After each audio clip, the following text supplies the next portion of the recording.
Dracula by Bram Stoker. Chapter 15. Dr. Seward's Diary continued. For a while sheer anger mastered me.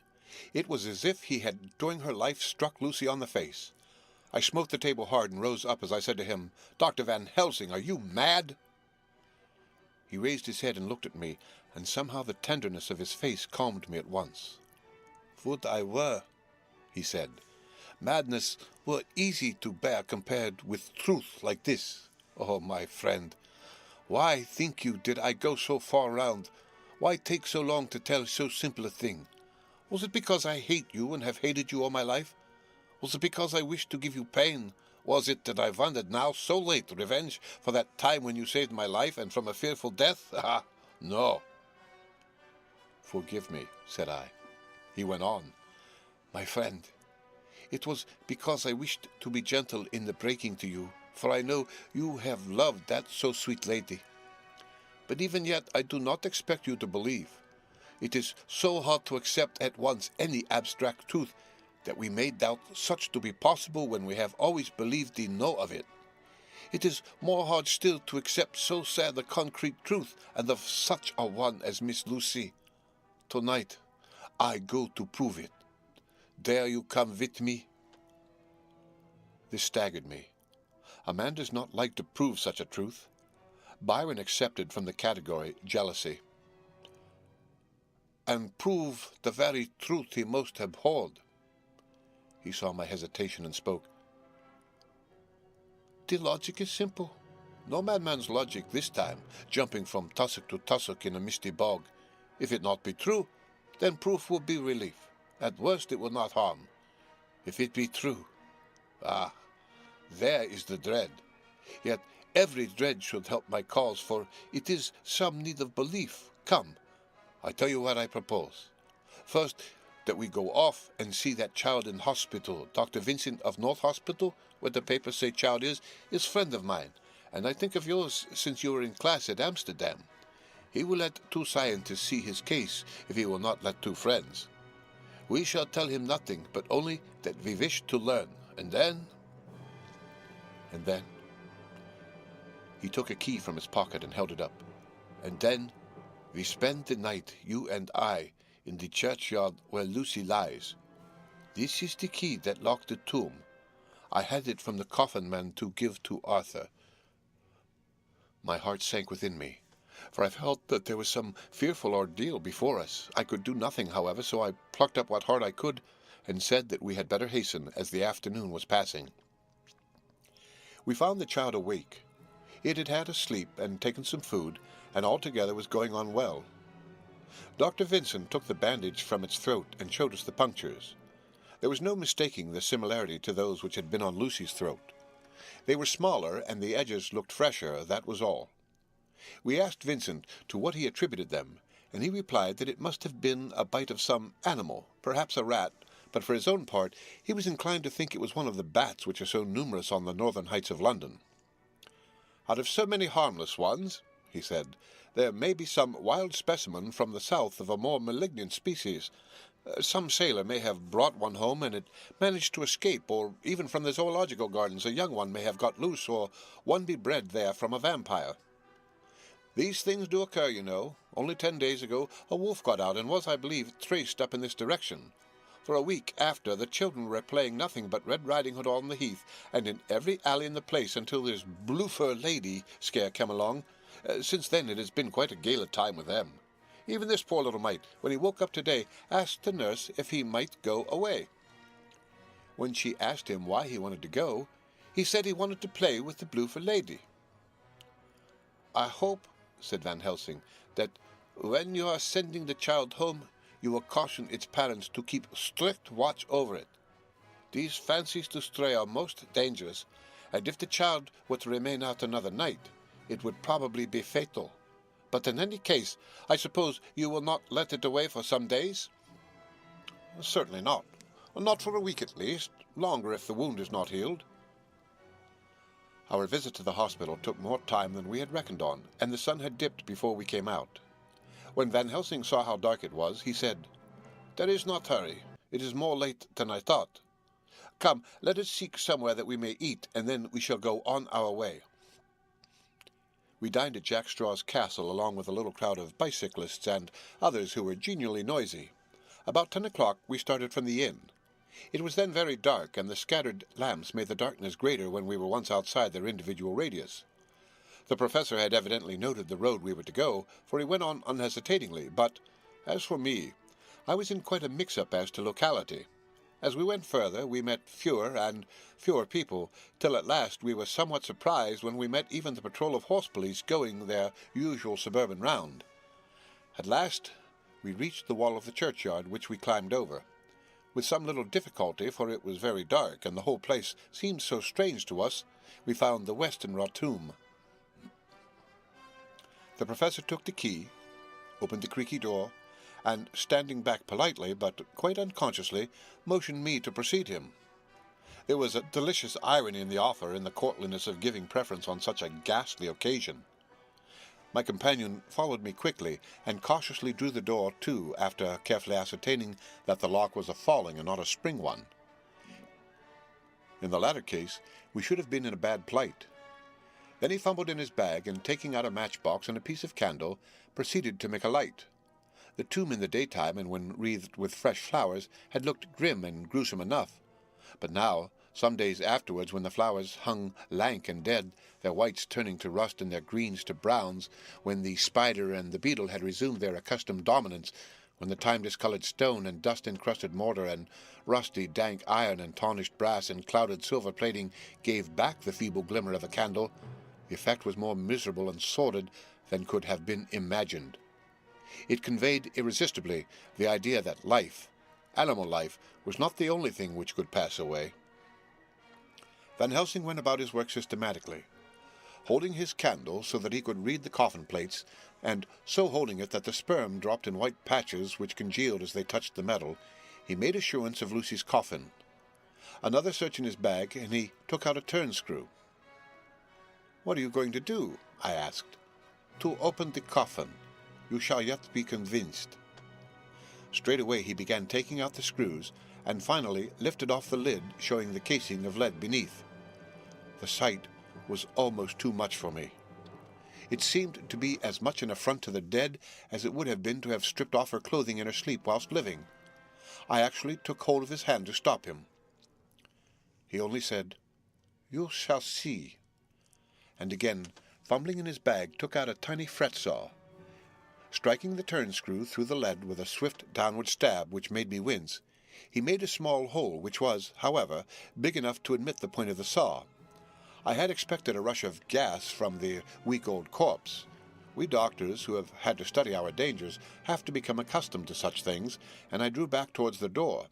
But the professor never stopped for a moment. He sawed down a couple of feet along one side of the lead coffin, and then across and down the other side.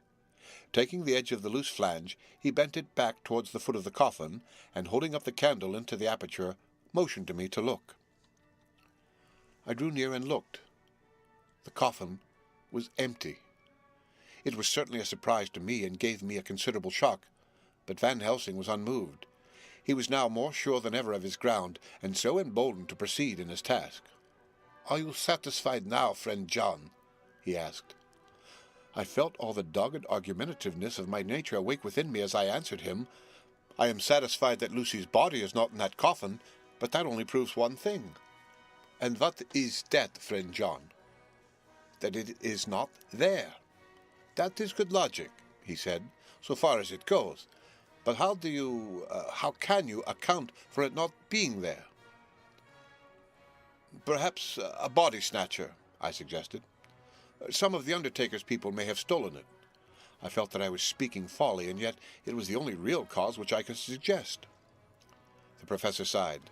"Ah, well," he said, "we must have more proof. Come with me." He put on the coffin lid again, gathered up all his things, and placed them in the bag, blew out the light, and placed the candle also in the bag. We opened the door and went out. Behind us he closed the door and locked it. He handed me the key, saying, "Will you keep it? You had better be assured." I laughed. It was not a very cheerful laugh, I am bound to say, as I motioned him to keep it. "A key is nothing," I said. "There are many duplicates, and anyhow, it is not difficult to pick a lock of this kind." He said nothing, but put the key in his pocket. Then he told me to watch at one side of the churchyard, whilst he would watch at the other. I took up my place behind a yew tree, and I saw his dark figure move until the intervening headstones and trees hid it from my sight. It was a lonely vigil. Just after I had taken my place, I heard a distant clock strike 12, and in time came 1 and 2. I was chilled and unnerved and angry with the professor for taking me on such an errand and with myself for coming. I was too cold and too sleepy to be keenly observant, and not sleepy enough to betray my trust, so altogether I had a dreary, miserable time. Suddenly, as I turned round, I thought I saw something like a white streak moving between 2 dark yew trees at the side of the churchyard farthest from the tomb. At the same time, a dark mass moved from the professor's side of the ground and hurriedly went towards it. Then I too moved, but I had to go round headstones and railed off tombs, and I stumbled over graves. The sky was overcast, and somewhere far off an early cock crew. A little ways off, beyond a line of scattered juniper trees which marked the pathway to the church, a white, dim figure flitted in the direction of the tomb. The tomb itself was hidden by trees, and I could not see where the figure had disappeared. I heard the rustle of actual movement where I had first seen the white figure, and coming over, found the professor holding in his arms a tiny child. When he saw me, he held it out to me and said, "Are you satisfied now?" "No," I said in a way that I felt was aggressive. "Do you not see the child?" "Yes, it is a child, but who brought it here, and is it wounded?" "We shall see," said the professor, and with one impulse we took our way out of the churchyard, he carrying the sleeping child. When we had got some little distance away, we went into a clump of trees and struck a match and looked at the child's throat. It was without a scratch or scar of any kind. "Was I right?" I asked triumphantly. "We were just in time," said the professor, thankfully. We had now to decide what we were to do with the child, and so consulted about it. If we were taken to a police station, we should have to give some account of our movements during the night. At least, we should have had to make some statement as to how we had come to find the child. So finally, we decided that we would take it to the heath, and when we heard a policeman coming, would leave it where he could not fail to find it. We would then seek our way home as quickly as we could. All fell out well.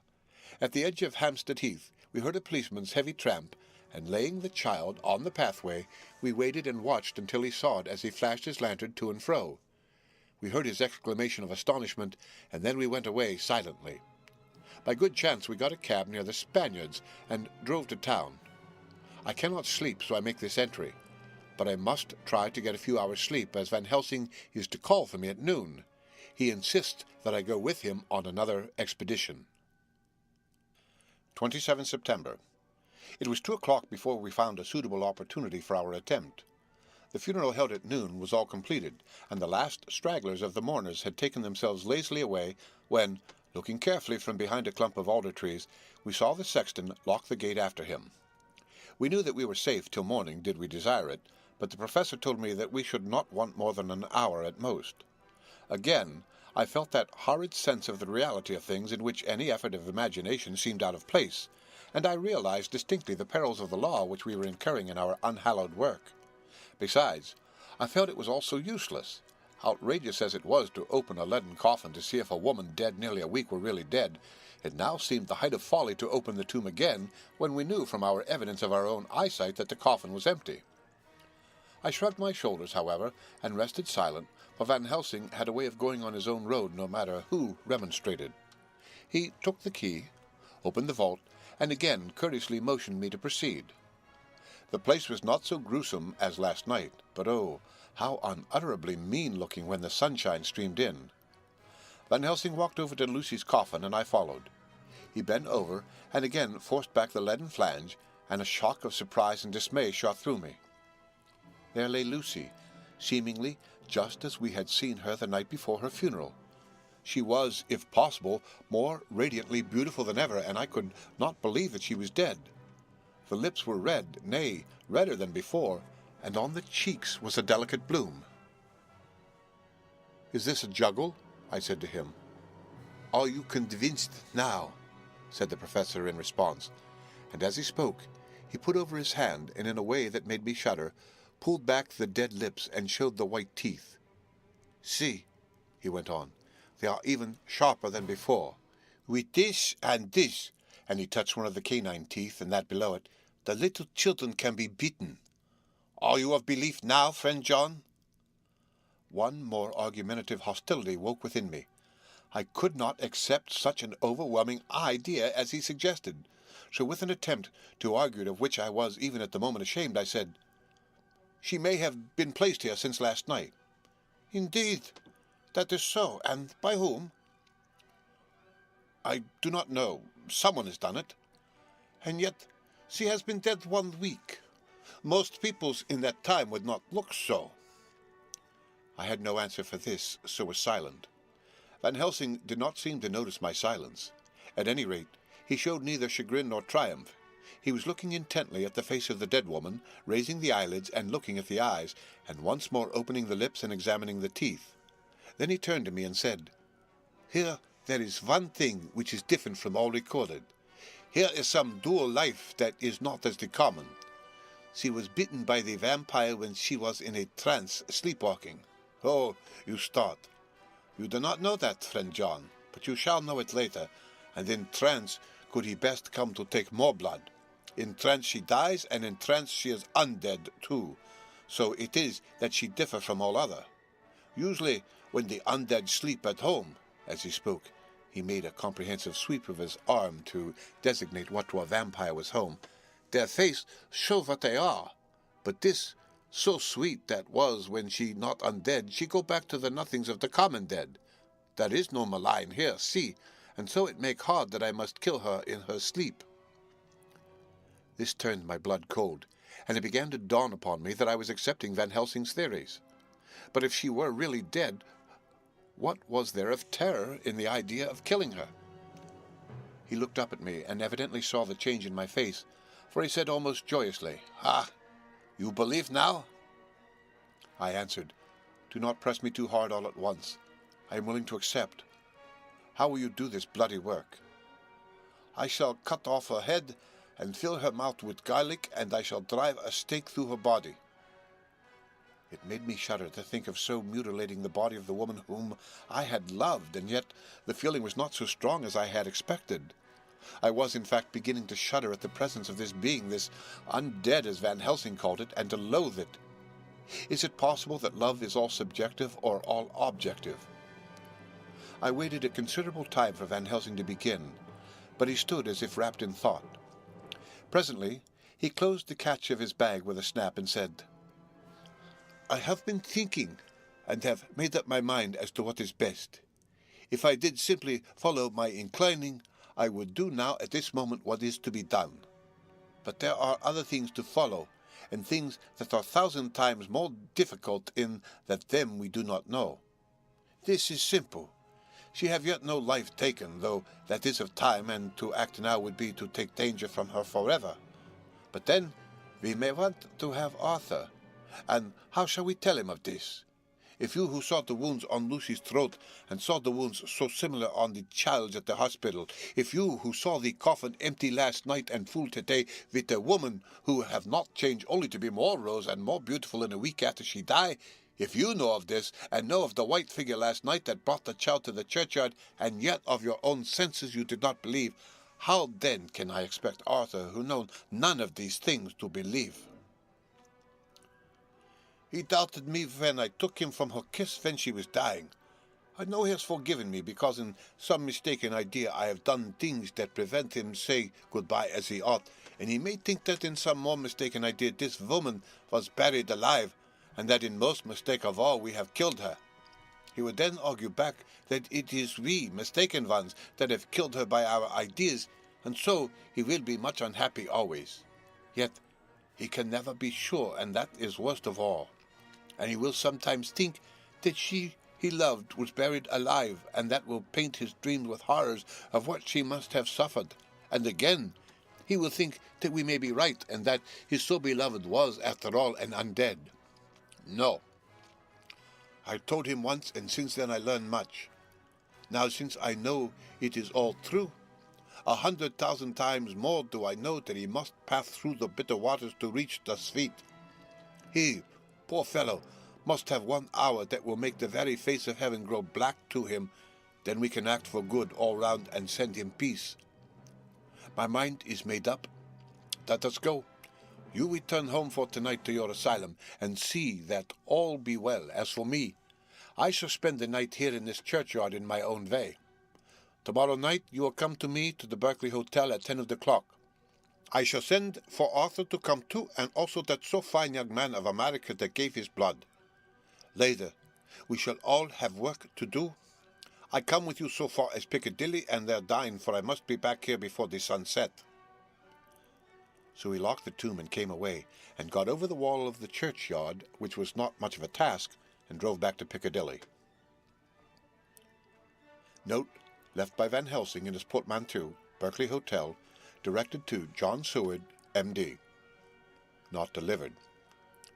27 September. Friend John, I write this in case anything should happen. I go alone to watch in that churchyard. It pleases me that the undead Miss Lucy shall not leave tonight, that so on the morrow night she may be more eager. Therefore I shall fix some things she like not, garlic and the crucifix, and so seal up the door of the tomb. She is young as undead, and will heed. Moreover, these are only to prevent her coming out.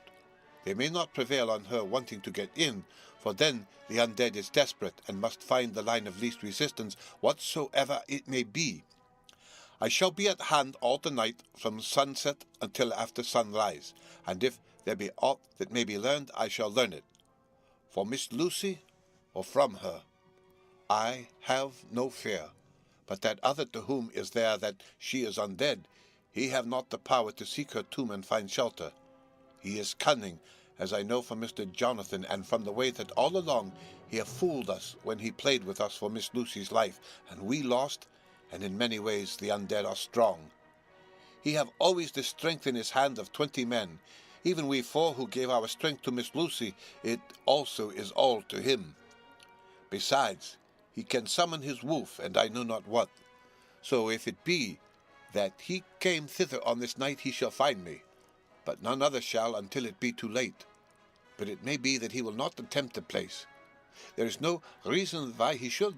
His hunting ground is more full of game than the churchyard where the undead woman sleeps, and the old man watch. Therefore, I write this in case. Take the papers that are with this, the diaries of Harker and the rest, and read them, and then find this great undead, and cut off his head, and burn his heart, or drive a stake through it, so that the world may rest from him. If it be so, farewell. Van Helsing. Dr. Seward's Diary, 28 September. It is wonderful what a good night's sleep will do for one. Yesterday, I was almost willing to accept Van Helsing's monstrous ideas, but now they seem to start out lurid before me as outrage on common sense. I have no doubt that he believes it all.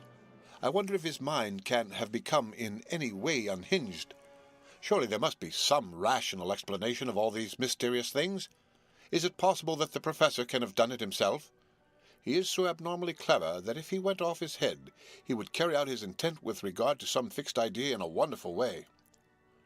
I am loath to think it, and indeed it would be almost as great a marvel as the other to find that Van Helsing was mad, but anyhow I shall watch him carefully. I may get some light on the mystery.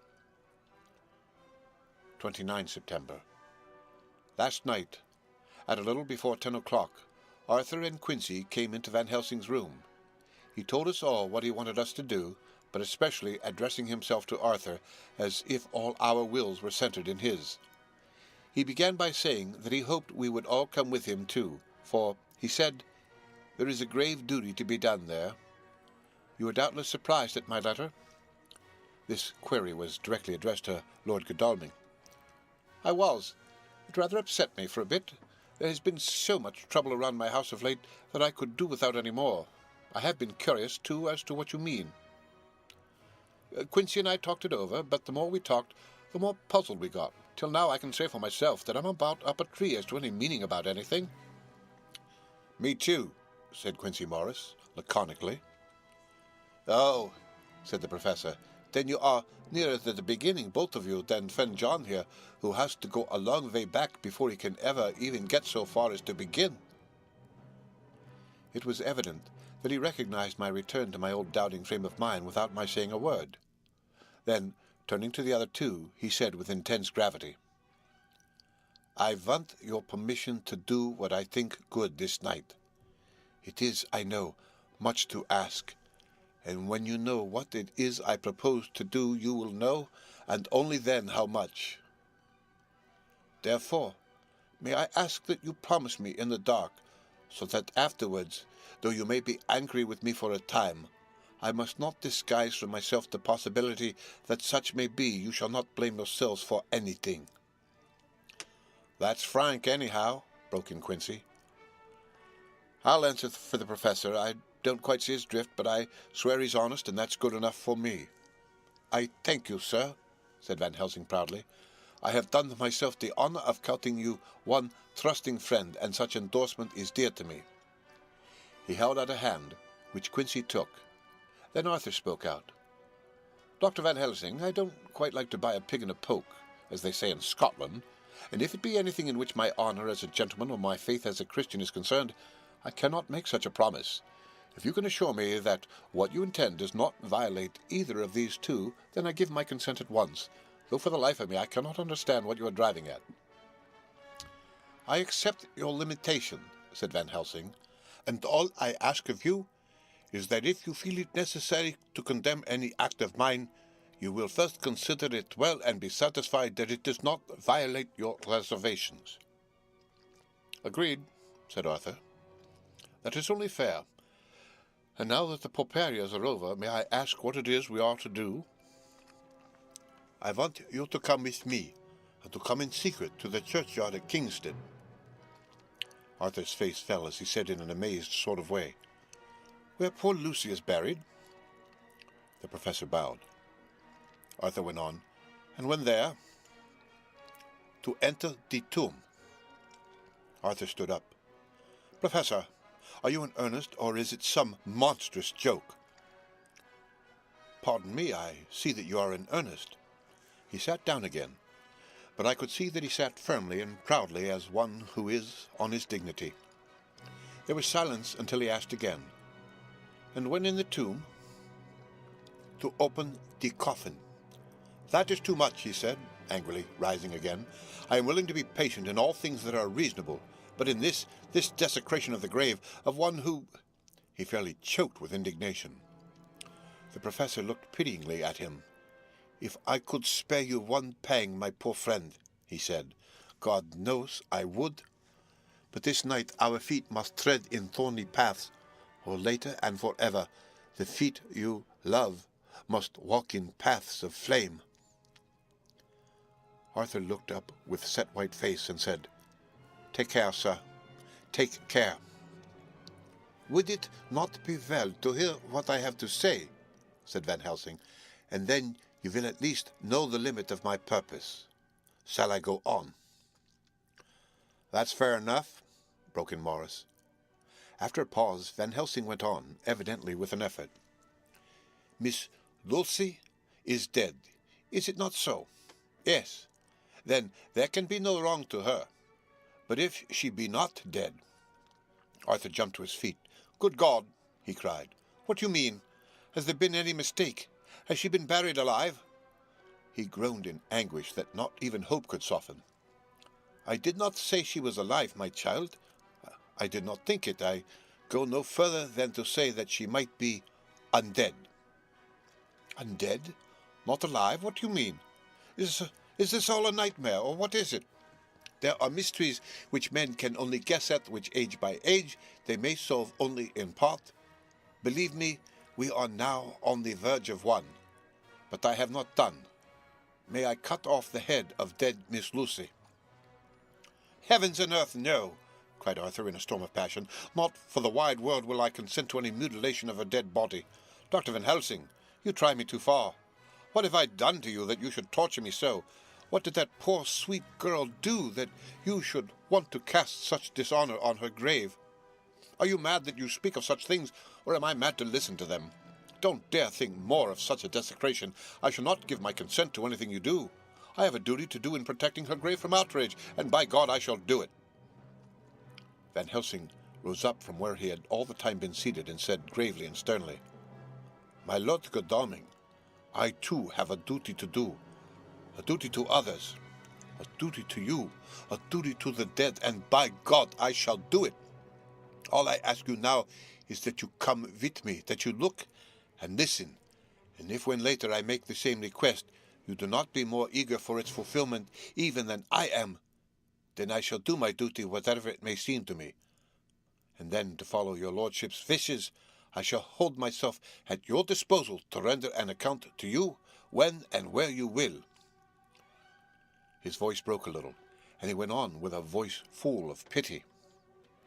"But I beseech you, do not go forth in anger with me. In a life long of acts which were often not pleasant to do, and which sometimes did wring my heart, I have never had so heavy a task as now. Believe me that if the time comes for you to change your mind towards me, one look from you will wipe away all this so sad hour, for I would do what a man can to save you from sorrow. Just think, for why should I give myself so much labor and so much of sorrow? I have come here from my own land to do what I can of good, at the first to please my friend John, and then to help a sweet young lady whom too I come to love. For her, I am ashamed to say so much, but I say it in kindness. I gave what you gave, the blood of my veins. I gave it, I, who was not like you her lover, but only her physician and her friend. I gave her my nights and days before death, after death, and if my death can do her good even now when she is the dead undead, she shall have it freely." He said this with a very grave, sweet pride, and Arthur was much affected by it. He took the old man's hand and said in a broken voice, "Oh, it is hard to think of it, and I cannot understand, but at least I shall go with you and wait." The end of chapter 15, read by Rick Kishner for Lit